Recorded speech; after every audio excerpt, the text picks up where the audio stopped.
बहुत बहुत शुक्रिया मान साहब। आप सब लोगों को मेरा नमस्कार, सबको मेरा प्रणाम। आवाज आ रही है सबको?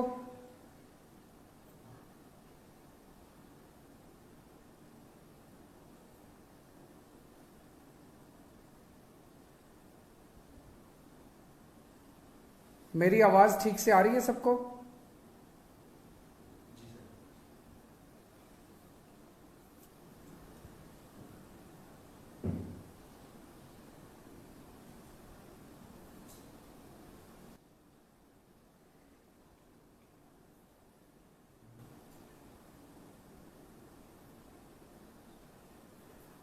आज मैं बहुत खुश हूं और बहुत भावुक महसूस कर रहा हूं।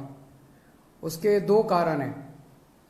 एक तो पंजाब के लोगों ने जितना प्यार दिया, अभूतपूर्व प्यार दिया, इतने वोट दिए, इतने वोट दिए, इतनी सीटें दी, सारे पुराने नेताओं को हरा दिया। एक तो वो कारण है। और दूसरा कारण है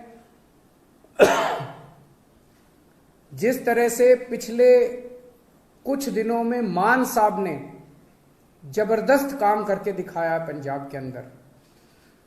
16 तारीख को उनका शपथ हुआ, 19 तारीख, आज 20 तारीख है, 3 दिन, केवल 3 दिन हुए हैं। और 3 दिन में मान साहब तो सी कमाल कर देता।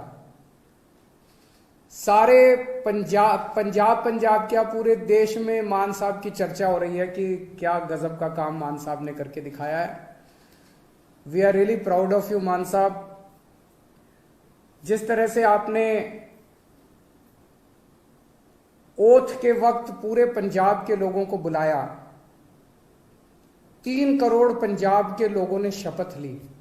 मेरे पास ढेरों मैसेज आए, मेरे पास ढेरों लोगों के फोन कॉल आए कि सर आज मैं भी टीवी के सामने बैठ के मैंने भी शपथ ली। जितने लोग वहां गए थे उनको भी ये लगा, पंजाब के लोगों को पहली बार ये लगा कि वो मुख्यमंत्री बन रहे हैं। ये बहुत बड़ा एहसास था पंजाब के लोगों को। जिस तरह से जितने ये बड़े बड़े पुराने मंत्री संतरी हुआ करते थे उनकी सिक्योरिटी हटा के और वो सिक्योरिटी जनता के लिए लगा दी गई, वो पुलिस वाले जनता की सुरक्षा के लिए लगा दिए गए, वो सारे व्हीकल जनता की सुरक्षा के लिए लगा दिए गए। जो अक्टूबर के अंदर फसलें बर्बाद हुई थी, उन फसलों का अभी तक मुआवजा नहीं मिला था। और सरकार बनते ही 1-2 दिन के अंदर सारे किसानों का मुआवजा उनके जिलों में पहुंच गया। और अब मुझे बताया गया कि अगले 3-4 दिन के अंदर वो सब मुआवजा उनके चेक मिलने चालू हो जाएंगे। बहुत खुशी होती है ये सुन के। परसों आपने जिस तरह से एंटी करप्शन हेल्पलाइन नहीं कहूंगा मैं, वो एक्शन लाइन है, हेल्पलाइन नहीं है वो, एंटी करप्शन एक्शन लाइन का जिस तरह से आपने ऐलान किया, दिल्ली के अंदर भी उसकी वजह से भ्रष्टाचार खत्म हो गया। और पंजाब से ऐलान करने के बाद ही पंजाब से इतनी सारे मेरे को सोशल मीडिया पे और मैसेजेस के थ्रू आ रहे हैं, जी मैं वहां गया था रजिस्ट्री करवाने, पहले तो इतने पैसे लगते थे, अब तो उन्होंने तुरंत रजिस्ट्री कर दी जी। किसी का आया, जी मेरा ढाबा चलता है और पहले यहाँ पे हमारा लोकल कोई वो आया करता था पुलिस वाला, खाना खाता था, पैसे नहीं देता था, अब तो वो पैसे देने लग गया। अपने आप से कितना सुधार होने लग गया है केवल ये 1-2 दिन के ऐलान से। और कल जो आपने 25,000 सरकारी नौकरियों का ऐलान किया, बहुत शानदार ऐलान है। आज सबसे बड़ी समस्या पंजाब के अंदर रोजगार की है। इससे लोगों के अंदर एक विश्वास पैदा हुआ है। लोगों को हमसे उम्मीद थी, लोगों को यह लगता था इन लोगों ने दिल्ली में अच्छा काम किया, चलो इनको वोट दो, वोट देंगे तो दिल्ली पंजाब में भी शायद अच्छा काम कर दें। लेकिन पिछले 3 दिनों के अंदर मान साहब आपने जो ऐलान किए और जो काम करके दिखाया है, वो उम्मीद अब धीरे धीरे लोगों की विश्वास में बदलती जा रही है। ये बहुत बड़ा काम है। आपको बहुत बहुत बधाई देता हूं। बहुत शानदार जीत बहुत शानदार शुरुआत है आपकी। भगवान से प्रार्थना है, वाहिगुरु जी से प्रार्थना है कि आपको इसी तरह से शक्ति दे, ताकत दे और आप इसी लगन के साथ पंजाब की सेवा करते रहें। एक तरफ आप इतना शानदार काम कर रहे हैं, आपने ओथ भी ले ली, हमारी सरकार भी बन गई, हमारे मंत्री भी बन गए, इतने सारे काम भी कर दिए, और दूसरी तरफ भारतीय जनता पार्टी है जो 4 राज्यों में जीती थी, अभी तक उनसे सरकार नहीं बन पा रही। अभी उनके लड़ाई झगड़े चल रहे हैं, किसको मंत्री बनाएं, किसको ये बनाएं, किसको वो बनाएं। काम तो वो क्या करेंगे, उनसे उनकी सरकारें ही नहीं बन पा रही। कैबिनेट में जो मंत्रियों को कल शपथ दिलाई गई थी, मैं उनको बधाई नहीं दूंगा, मैं उनको शुभकामनाएं दूंगा। भगवान से प्रार्थना करूंगा कि आप सब लोग जो जिम्मेदारी आपको दी गई है, वो जिम्मेदारी आप लोग पूरी लगन, मेहनत और ईमानदारी के साथ पूरी करेंगे। एक एक व्यक्ति के ऊपर निगाहें हैं लोगों की, समय कम है। अभी मान साहब ने कहा कि 70 साल खराब कर दिए हम लोगों ने, 75 साल हो गए आजादी को, 75 साल हमने खराब कर दिए। अब टाइम कम है। हर एक मंत्री को मान साहब टारगेट देंगे, भाई तुमको इतने दिन में इतना काम करना है, इतने दिन में इतना काम करना है, इतने दिन में इतना काम करना है। टाइम बहुत कम है, 24 घंटे का दिन होता है, 24 में से 30 घंटे काम करना पड़ेगा, रात दिन काम करना पड़ेगा, खूब मेहनत करनी पड़ेगी। अगर टारगेट पूरे नहीं होते आपके, तो फिर जनता ही कहेगी भाई इस मंत्री को बदलो, दूसरे मंत्री को लेके आओ। हो सकता है थोड़ा सा बुरा लगे उस टाइम, लेकिन मजबूरी है, काम तो करना पड़ेगा। मान साहब जो भी टारगेट देंगे वो मान साहब के टारगेट भी पूरे करने पड़ेंगे। मैं पहले दिन का मान साहब का भाषण सुन रहा था, जब उन्होंने सारे एमएलए को कहा था कि चंडीगढ़ में मत बैठना, बहुत सही कहा था। होता क्या है कि जब हम जब बन जाते हैं तो फिर ये घोड़ा गाड़ी बंगला इसकी आदत पड़ जाती है, ये बहुत बुरी आदत है। चंडीगढ़ में बिल्कुल नहीं बैठना। हमारी पार्टी का एक एक कार्यकर्ता, हमारी पार्टी का एक एक एमएलए, हमारी पार्टी का एक एक मंत्री लगातार 24 घंटे जनता के बीच में घूमेगा, गलियों में जाएगा, मोहल्ले में जाएगा, पिंड में जाएगा, लोगों की बातें सुनेगा। मैंने सुना है कि कुछ विधायक अपने जो मंत्री नहीं बन पाए वो दुखी हैं। हमारी 92 सीटें आई हैं, मंत्री 17 ही बनेंगे। ऐसा नहीं है कि जो विधायक मंत्री नहीं बने वो किसी से कम है। पंजाब के लोगों ने एक एक हीरा चुन के भेजा है इस बार, एक एक हीरा है। आप लोग एक एक हीरा हो, हर एक में बड़ी अच्छी अच्छी लियाकत है। लेकिन हमें ये 92 लोगों की, 92 लोगों की एक टीम की तरह काम करना है। अगर हम टीम बन के काम करेंगे, अपना स्वार्थ छोड़ देंगे, अपनी इच्छाएं छोड़ देंगे, अपनी एम्बिशंस छोड़ देंगे, पंजाब की तरक्की होगी, पंजाब खूब आगे बढ़ेगा। और अगर हमारी एक एक आदमी की इच्छाएं आगे आ गई, मोह आगे आ गया, लालच आगे आ गया, मेरे को ये क्यों नहीं मिला जी, मेरे को वो चेयरमैन ही क्यों नहीं मिली जी, मेरे को ये विभाग क्यों नहीं मिला जी, मेरे को मंत्री क्यों नहीं मिला जी। अगर हम सारे अलग अलग अपने हिसाब से काम करेंगे, पंजाब हार जाएगा। पंजाब की तरक्की के लिए जरूरी है ये 92 लोगों की एक टीम की तरह काम करना, अपने को मजबूत टीम की तरह। उस टीम का लीडर है भगवंत मान। आप सबके लिए मैं बड़े भाई की तरह हूं, आपको गाइड करने के लिए। लेकिन भगवंत मान की लीडरशिप के अंदर आप सब लोगों को मिलके एक टीम की तरह काम करना है। सबको जिम्मेदारियां मिलेगी। अगर कोई मंत्री बना तो वो मंत्री की जिम्मेदारी है, वो कोई बड़ा वो नहीं है, पद नहीं है। किसी को कोई जिम्मेदारी मिलेगी, किसी को कोई जिम्मेदारी मिलेगी, किसी को छोटी, किसी को बड़ी, सबको जिम्मेदारी मिलेगी। जो जिम्मेदारी मिले, जो भगवंत मान आपको जिम्मेदारी दे, वो जिम्मेदारी पूरी करनी है, तभी पंजाब की आगे तरक्की होगी। आपसे पूछना चाहता हूं, आप में से, मैं तो इस बार चुनाव में बहुत ज्यादा डीप में गया था, एक एक कैंडिडेट को मैं जानता हूं, आप में से सब लोगों को मैं जानता हूं। 90-95% आप में से लोग हैं जो पहली बार चुनाव लड़े थे। कभी जिंदगी में सोचा था एमएलए बनोगे? नहीं सोचा था। ऊपर वाले का कुछ करिश्मा था कि आपको टिकट मिल गई, आप एमएलए बन गए, लोगों का इतना प्यार मिल गया। आप में से कुछ लोग हैं जो बहुत साधारण बैकग्राउंड से आते हैं और इतनी बड़ी बड़ी हस्तियां हार गई आपके सामने। घमंड मत करना, आपने नहीं हराया, जनता ने हराया है। कल आप उनकी तरह काम करोगे, जनता आपको भी हरा देगी। कभी घमंड मत करना। तो ये मत सोचो कि अब मैं एमएलए बन गया, अब मैं मंत्री बनूंगा, अब मैं मुख्यमंत्री बनूंगा। ये सब चीजें दिमाग में नहीं आनी चाहिए, ये अच्छी चीजें नहीं है। आप एमएलए रहते, अपना ऐसा काम करो कि आप ही की ख्याति चारों तरफ फैल जाए। आप एमएलए रहते हुए अपने हलके में इतना अच्छा काम करो कि आपकी ख्याति चारों तरफ फैल जाए,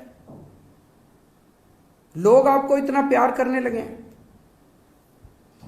किसी भी पद के ऊपर कुछ लोग आते हैं, कहते हैं जी मेरा हक था, मेरा हक था ये बनने का। ये सोच लेना ये जनतंत्र है, किसी का किसी पद के ऊपर हक नहीं है।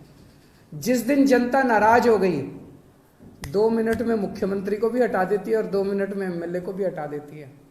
ये हमारे से पहले वाले जो थे उनको भी ऐसे लगता था कि वो तो पैदाइशी मुख्यमंत्री बनने के लिए आए हैं, वो तो पैदाइशी मंत्री बनने के लिए आए हैं। 2 मिनट लगे, जनता ने सारों को साफ कर दिया।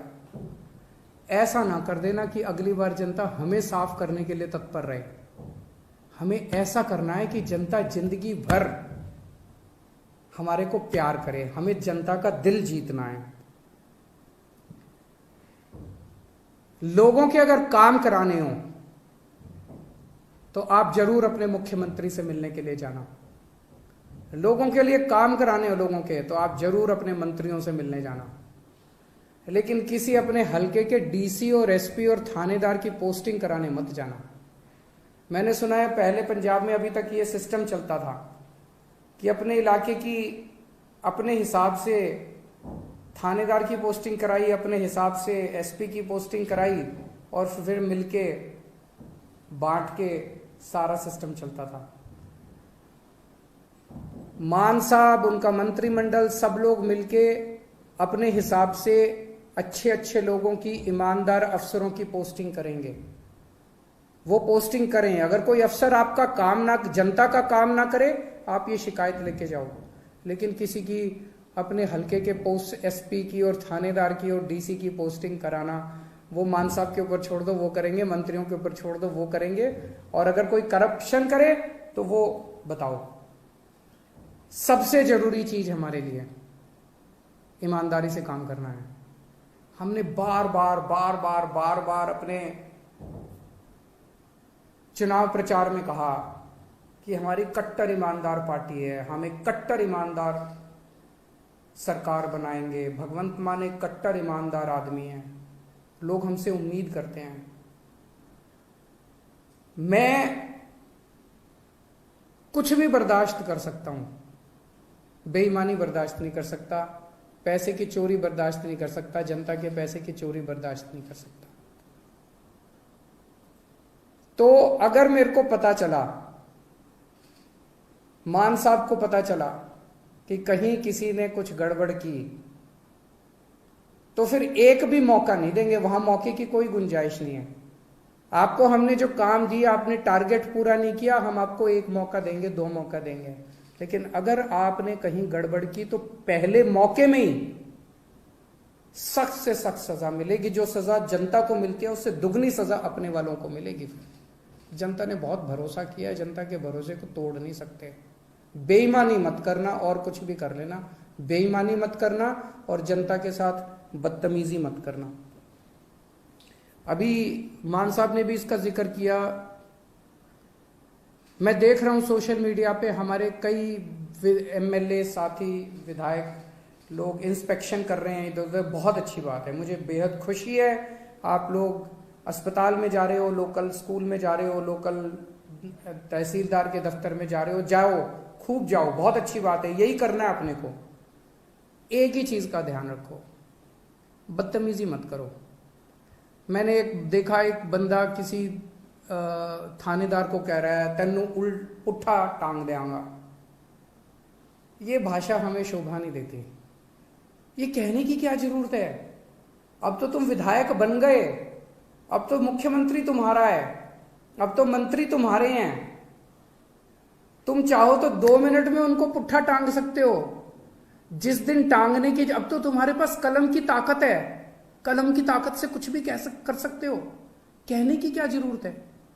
अपने मुंह से हमें सबकी इज्जत करनी है, सबकी इज्जत करनी है, विरोधियों की भी इज्जत करनी है, विपक्षियों की भी इज्जत करनी है, सारे कर्मचारियों की इज्जत करनी है। और ये कर्मचारी दोषी नहीं है, कोई डॉक्टर दोषी नहीं है सरकारी अस्पताल का, सरकारी स्कूल का कोई टीचर दोषी नहीं है। अभी तक सिस्टम ही ऐसा था, सारा सिस्टम खराब था। दिल्ली का उदाहरण देता हूं, दिल्ली में हमारी सरकार बनी, उसके पहले सरकारी स्कूलों का बुरा हाल था। यहां पे कहते थे कि सरकारी टीचर तो आलसी होते हैं, पढ़ाना नहीं चाहते, काम नहीं करना चाहते। टीचर आती हैं और पेड़ के नीचे बैठ के स्वेटर बुनती रहती हैं, खूब कहते थे। हमने आने के बाद इन सारे टीचरों को इज्जत दी, सारे डॉक्टरों को इज्जत दी, सरकारी स्कूल के अस्पतालों के डॉक्टरों को, टीचरों को इज्जत दी। और आज इन्होंने करिश्मा करके दिखा दिया, सिस्टम बदल गया। हमें पंजाब में इन्हीं के साथ मिलके, सरकारी स्कूल के टीचरों के साथ मिलके, पंजाब पुलिस के साथ मिलके, डॉक्टरों के साथ मिलके, तहसीलदार के साथ मिलके, सबके साथ मिलके सिस्टम बदलना है।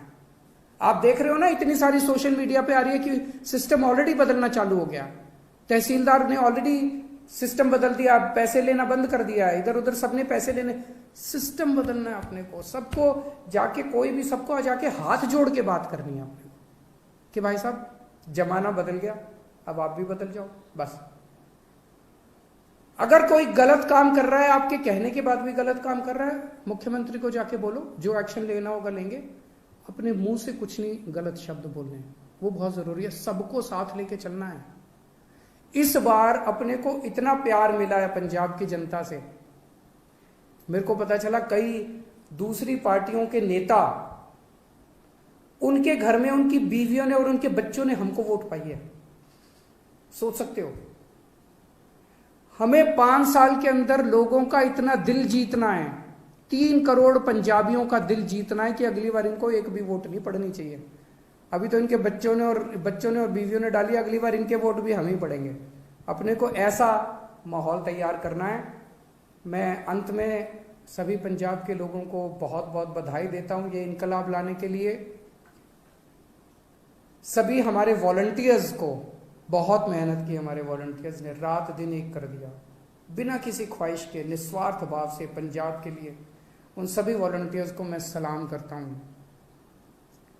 मैं मान साहब को और सभी विधायकों को जो जीते हैं, उन सबको, विधायकों को मैं बधाई देता हूं इस शानदार जीत के लिए। मान साहब ने इतना शानदार नेतृत्व किया पंजाब का प्रधान होते हुए, उनको बधाई देता हूं। जरनैल सिंह जी जो पंजाब के प्रभारी थे, उन्होंने बहुत शानदार प्रभारी का पद संभाला, उन्हें बधाई देता हूं।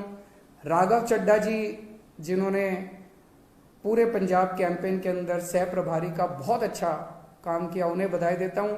और अंत में अगर मैं डॉक्टर संदीप पाठक को बधाई और शुक्रिया नहीं दूंगा तो कुछ कमी रह जाएगी।